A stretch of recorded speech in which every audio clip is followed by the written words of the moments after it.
Hey guys, it's Billy here. Welcome to my dining room. As you can see, we have made quite the mess of my dining room.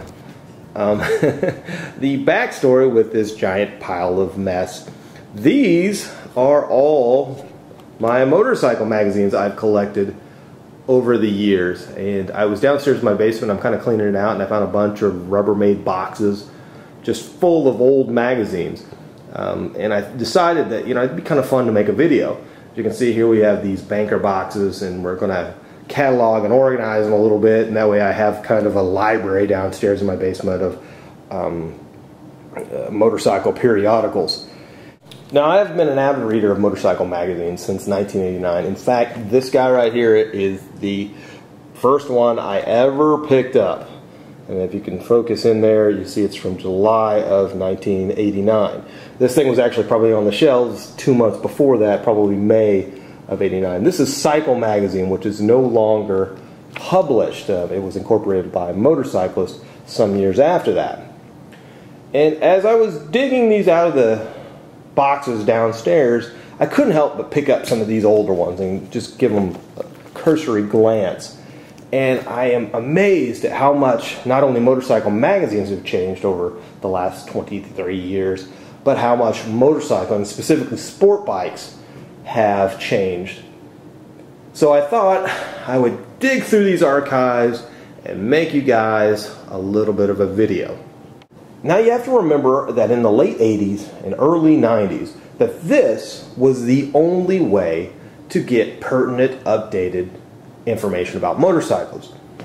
I would get 1 or 2 of these magazines per month. I would read them cover to cover 3 or 4 times because we had no internet back then. Now you could go to the library and check out a book about motorcycling, or you could go to a bookstore and buy one, but the speed of motorcycling development and technology in the 90s was unbelievable. And so any book that would be written, edited, published, and then distributed to the library, by the time it got there, it'd be totally out of date. A perfect example of motorcycling in the 90s, the evolution, is this guy. This is a Yamaha Fzr 600. Arguably, the 1990s is the golden years of sport bike motorcycles, with more changes and evolutions happening in that decade than ever had before and have since. A great example of the pace of the evolution of sport bikes in the 1990s comes from Yamaha and their 600 sport bike offering. In 1993, Yamaha offered the Fzr 600. It was replaced in 1994 by the YZF 600, and then again replaced by the YZF 600 Gen 2 or Thunder Ace in 1997. And then in 1999, Yamaha released the very first R6. Honda also offered 4 different versions of their CBR during the 1990s.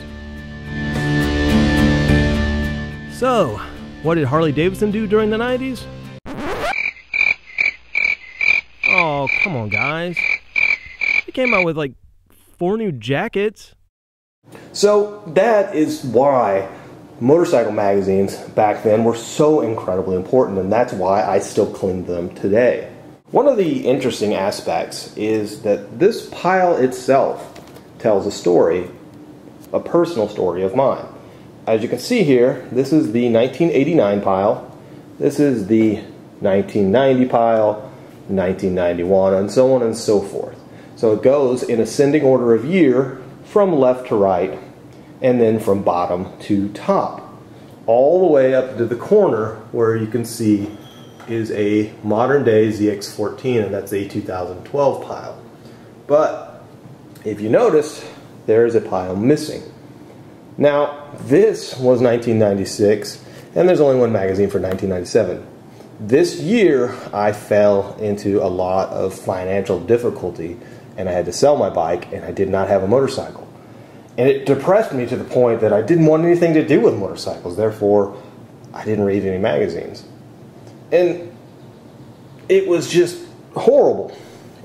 Later in 1997 is when I picked up my ZX7, and as you can see, I then got back into it.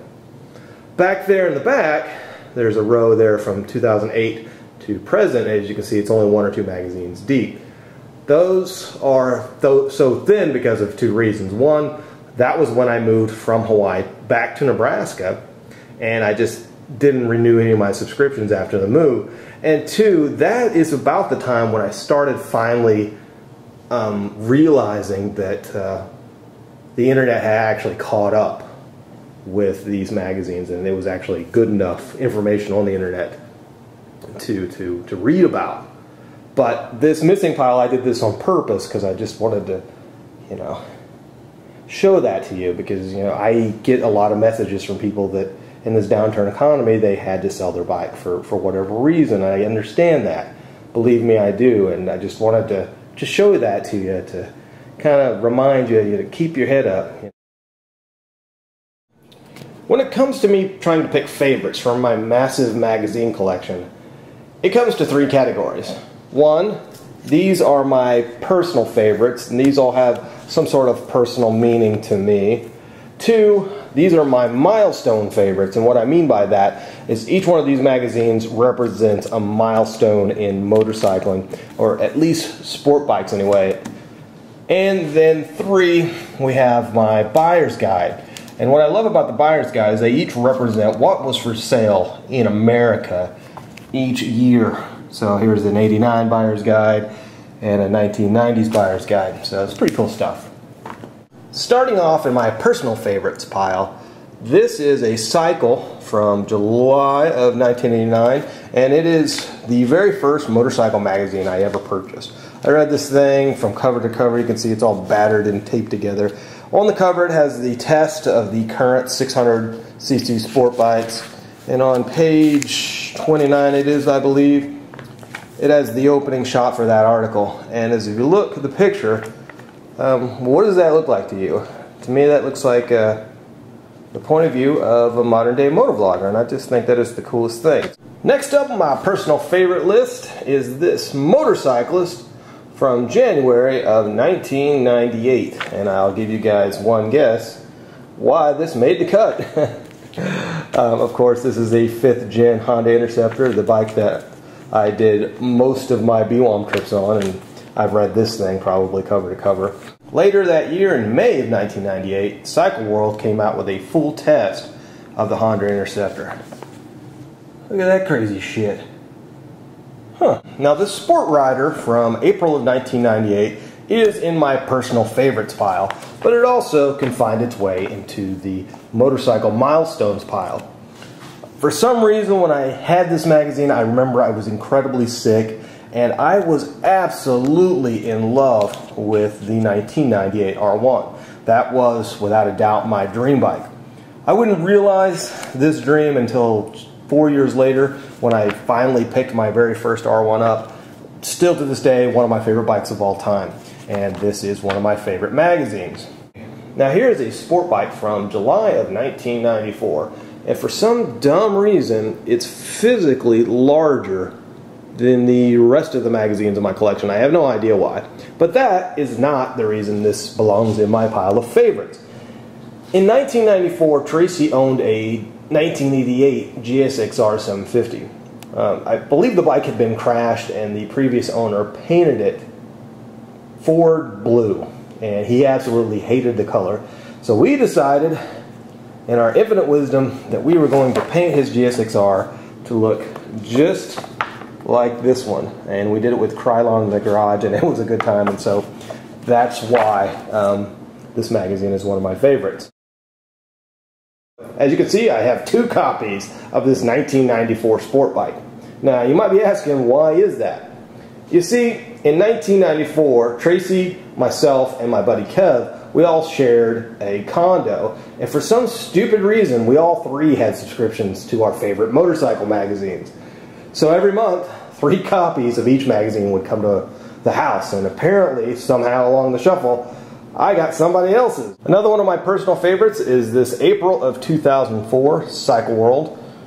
Obviously, it's because it has my CBR 1000RR, and this was the first bit of motorcycle magazines, I got to read about the bike. You probably have been wondering what this Walgreens envelope is for, and I have another copy of it here that I was actually meaning to frame, and one of these days when I build my bar in my basement, I will have that hung up and framed, because it's just, I don't know, it's very, very cool to me. It's very personal. Now here is the Cycle World Buyer's Guide from 1989, and without a doubt, this magazine is my favorite in all of this collection. As you can see, it's been held together with tape and love. And the reason it's my favorite is it has a very personal sentiment, and I'll show it to you. As you see here, half the magazine is this gloss, like most magazines, and the buyer's guide portion is kind of a construction paper, newspaper kind of thing. And you can see here, a very young me from 1989, past self, wrote page 104. Now let's see what's on page 104, shall we? Here we go. That is the 1989 250 Ninja. I lost so much sleep and so much school time daydreaming about this bike, it's not even funny. As you see here, I circled the price, and that's what the dealer quoted me. The payments would be, and it's a $32.99. I don't know if you could see that, but that's what that bike cost.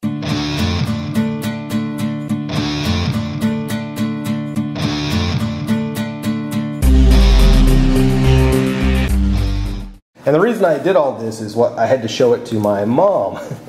So that's just a little shout out to my younger viewers, and to let you know that I was just like you guys.